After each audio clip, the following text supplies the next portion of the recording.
چرا تاریکی ها را زمزمه میکنی؟ چرا روشنی ها و امیدها و این قربانی ها؟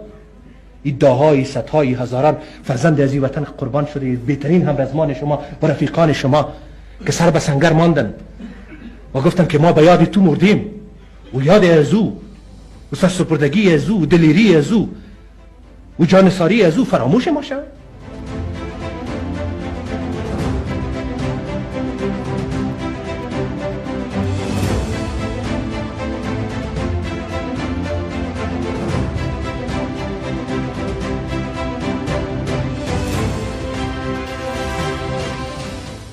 محمد نجیب الله احمدزی چې پر ډاکټر نجیب الله باندې مشهور دی، په کال 1926 خورشیدي کې په کابل ښار کې نړۍ ته سترګې خلاصې کړې.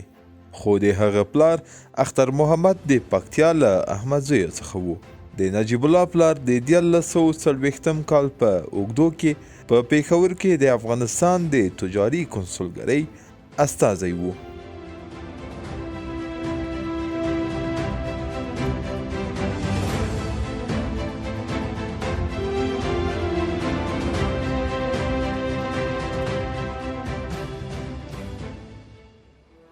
نجیب الله په کال 1940 خورشیدي کې د حبیبي له عالي لیسې څخه فارغ شو او په 1954 کې د کابل طبي پوهنتون څخه د ډاکټرۍ سند ترلاسه کړ.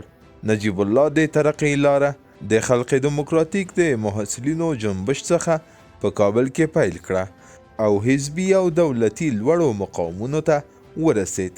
نوموړی د پخوا شوروي د حاکمیت وروستی جمهور رئیس په افغانستان کې و چې له خپل تیرو دریو رئیس جمهورانو څخه په حزب کې زیات طرفداران درلود.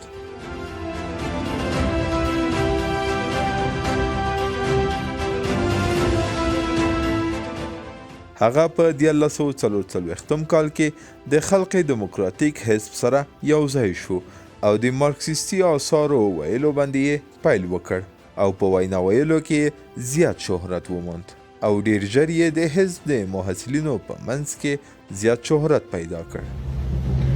وطن ما در مرحله سرنوشت ساز قرار دارد. چشم دوست و دشمن به جانب وطن ما دوخته شده است. همه انتظار دارند که افغانها همیشه از آزمونهای دشوار تاریخ سربلند به در آمدند.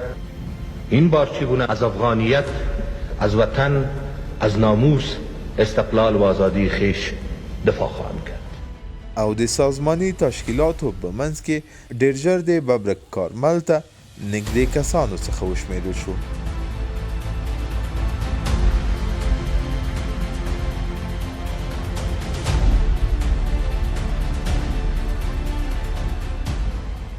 نجیب الله په هغه وخت کې چې د پوهنتون محصل و د ظاهرشاه دولت هغه څو ځلې بندي کړ او د پرچم نشریه یوازینۍ نشریه وه چې د نجیب الله د زندان خبرونه یې خپرول چې یاده نشریه د دیموکراتیک خلق حزب پورې تړلې وه.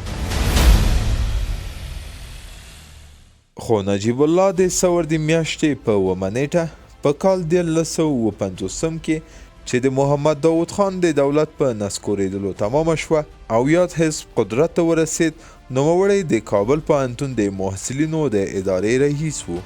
برای اولین بار در تاریخ افغانستان آخرین بقایای سلطنت ظلم، استبداد و قدرت فامیل خاندان نادرخان صفاک خاتمه یافت و تمام قدرت دولت به دست خلق افغانستان قرار گرفت.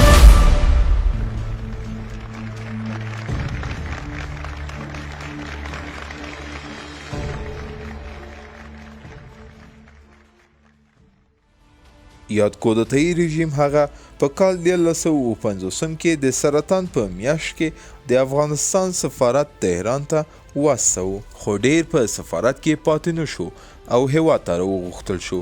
نجیب الله د یوې مودې لپاره مسکو ته لاړ او د 1950 کال کې د جدي په میاشت کې د پخواني شوروي د اشغال په وخت کې هیواد ته راستون شو.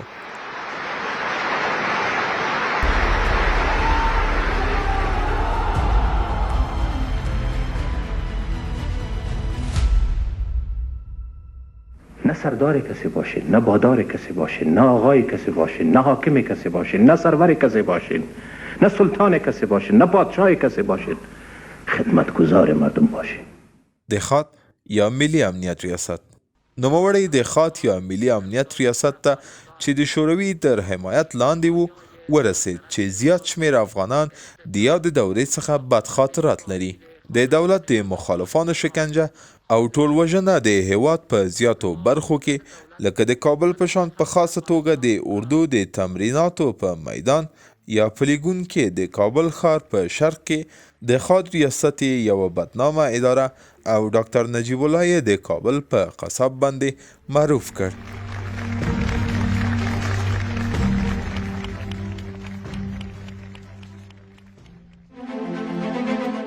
نجیب الله په خپل دولت کې زیات اصلاحات په جمهوری ریاست کې او د حزب په تشکیلاتو کې ترسره کړل. حتی د حزب نوم یې بدل کړ. د دموکراتیک خلق حزب یې په وطن حزب باندې تبدیل کړ. سوگند یاد می کنم که اساسات دین مقدس اسلام را حمایت، قانون اساسی را رعایت و از تطبیق آن مواظبت نموده، از استقلال، حاکمیت ملی و تمامیت ارضی افغانستان حراست کنم.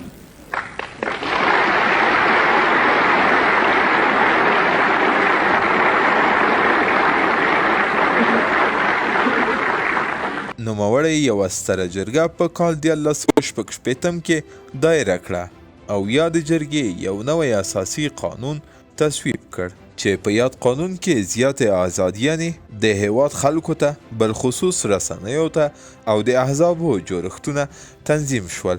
د اسلام مقدس دین ته احترام او له اسلام څخه پیروي دولت لپاره الزامي شوه او تر دې به چې خپله ډاکټر نجیب الله به په دینی غونډو کې ګډون کوه. به درگاه خداوند می ایستیم. اینی آمالنامه ما در برابر ما قرار داده میشه.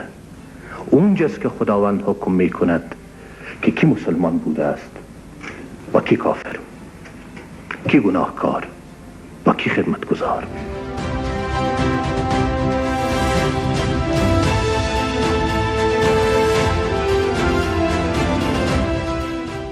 د پخوا شوروي وتل د 1980 کال د دلوي د میاشتې په 26 او د شاهنوستنې د کودتا چې په کال 1988 کې د دلوي د میاشتې په 14 چې د یاد حکومت د دفاع وزیر وو د ډاکټر نجیب الله د جمهوریت ریاست له مهمو پیښو څخه وي.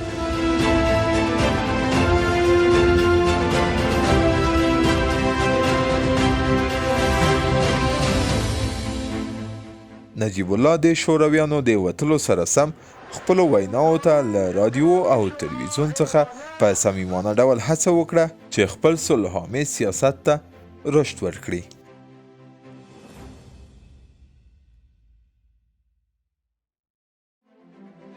خو په پاکستان کې میشت مجاهدین د نجیب الله دغه سیاست د هغه د دولت ضعف او فریب وګڼه او په کال 1988 کې ستر عملیات د ډاکټر نجیب الله د حکومت د سقوط لپاره له جلال آباد څخه پیل کړل.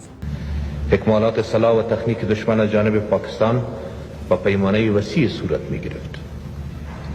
قوای مسلح پاکستان با تمام سلاح‌های ثقیل خویش افراطیون را همکاری می کرد. خو یاد عملیات له ماتې سره مخامخ شول او یاد ماتې مجاهدینو ته دا پیغام ورسوو چې د حکومت د شورویانو په نشتون کې بیا هم یو پیاوړی حکومت دی. آنها چنان که شما هم اطلاع دارین پلان داشتن تا در ظرف 3 ساعت یا اعظمی 3 روز جلال آباد را تسخیر و حکومت ساخت راولپندی خویش را در آنجا مستقر سازند. آنها حکومت دست نشانده را میخواستند در جلال آباد جاگزین بسازند. افغانیت، ننگ، غرور، شهامت، وطن پرستی و قدرت جنگی افغانها را محاسبه نکرده بودند. فکر نکرده بودند که در رگ‌های شما افغانها شما وطن دوستان، شما منصوبان قوای مسلح دلیر و پر افتخار، خونهای غیرت، عزت و غرور جاری است. در رگ‌های شما خون همان پدران و نیاکان جاری است که چنگیزها، اسکندرها و بالاخره انگلیسها را به زانو درآوردند و عزت ملک خود را حفظ کردند و بیرق کشور خود را سربلند و با افتخار نگه داشتند.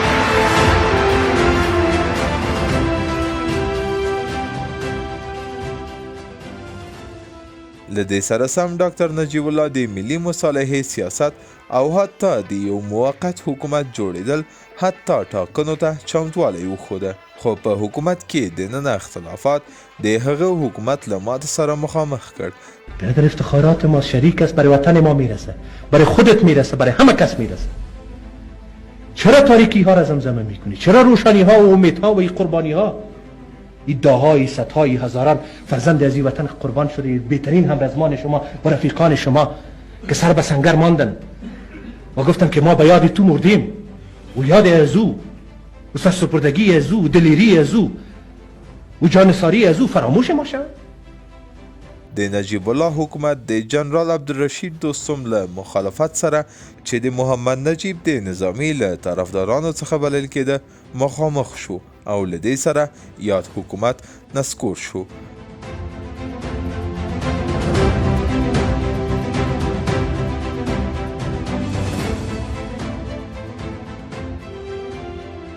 د 1991 کال په لومړیو کې ډاکټر نجیب الله په پټه غوښتل چې له قدرت څخه لرې او هیواد پرېږدي، خو د جنرال دوستم نظامیان په هوایي ډګر کې د هغه له وتلو څخه ډډه وکړه.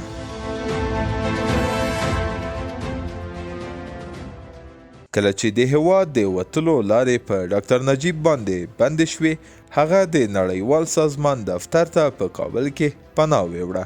د مجاهدینو ګروې د 1991 د سور په میاشت کې کابل ته ننوتلې چې وروسته له هغه خپلمنځي جګړې کابل کې شروع شوې او یا د جګړې 15 کاله کابل کې او تر څو نورو کالو پورې په ټول هیواد کې روانې وې.